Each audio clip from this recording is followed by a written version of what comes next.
संस्थाओं को स्वायत्तता दी जा रही है ताकि शिक्षा के स्तर को सुधारा जा सके। इसी प्रयास में 21 यूनिवर्सिटी समेत 60 हायर एजुकेशन इंस्टीट्यूट को ग्रेडेड ऑटोनॉमी दी गई है। आईआईएम्स को स्वायत्तता देने के पीछे भी सरकार की यही सोच है। इसी तरह इंस्टीट्यूशंस ऑफ एमिनेंस पर भी काम शुरू किया जा चुका है।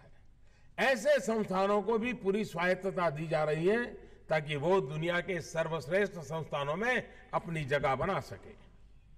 ये भी हमारा राष्ट्रीय दायित्व है कि हम अपने युवा वर्ग की सोच को प्रेरित कर सके, उसमें साइंटिफिक टेम्पर विकसित कर सके, क्योंकि वही हमारा भविष्य है और भविष्य में वही भारत की बागडोर संभालेंगे जो दुनिया को रास्ता दिखाने वाली है।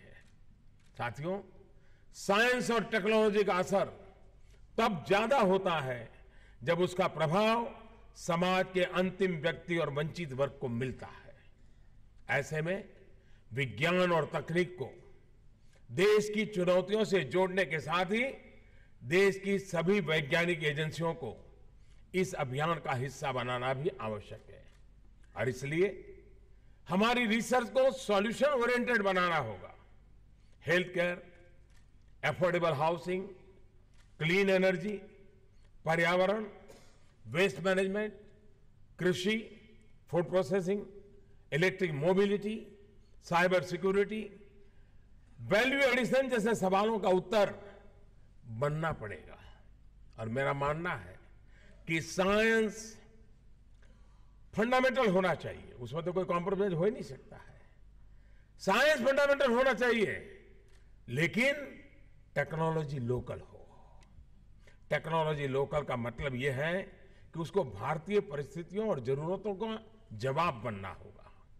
ये अभियान सफल हो, इसके लिए हमें अपने साइलोज से बाहर निकलना पड़ेगा।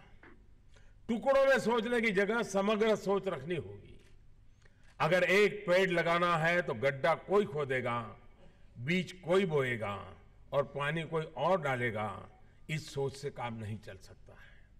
हमें लक्ष्य स्पष्ट रखने होंगे, तभी मार्ग की हमें साफ दिखाई देगा। तेजी से बदलती टेक्नोलॉजी के साथ खुद को बदलने के लिए हमारे पब्लिक और प्राइवेट सेक्टर से के उद्योग दोनों सक्षम हैं और ऊर्जा से भरे हुए हैं। लेकिन कंपटीशन के इस दौर में खुद को आगे रखने के लिए हमें और बड़े कदम उठाने होंगे, नई दिशाएं तय करनी होगी। समाज की इन्हीं चुनौतियों के जवाब ढूंढने के लिए prime minister science, technology and innovation advisory council भी गंभीरता से काम कर रही है। साथियों, हमें आपकी क्षमताओं पर, आपके कौशल पर, आपके सामर्थ्य पर पूरा भरोसा है। आपकी इसी सामर्थ्य से ही न्यू इंडिया के लिए नए आविष्कार होंगे, नई तकनीक के बारे में सोचा जाएगा और विज्ञान के जरिए जनता की अपेक्षाओं के हिसाब से देश आगे बढ़ेगा। और तभी हमारी साइंस और रिसर्च का फायदा हमारे जवान को भी होगा और हमारे किसान को भी होगा। एक बार फिर जिन महानुभावों ने विज्ञान के क्षेत्र में साधना की है, ऐसे सभी ऋषितुल्य वैज्ञानिकों को आज पुरस्कार प्राप्त हुआ है। मैं उन सबको आदरपूर्वक अभिनंदन करता हूं, बहुत बहुत बधाई देता हूं। आप सभी को नेशनल साइंस डे की फिर से बहुत बहुत शुभकामनाएं देता हूं। बहुत बहुत धन्यवाद।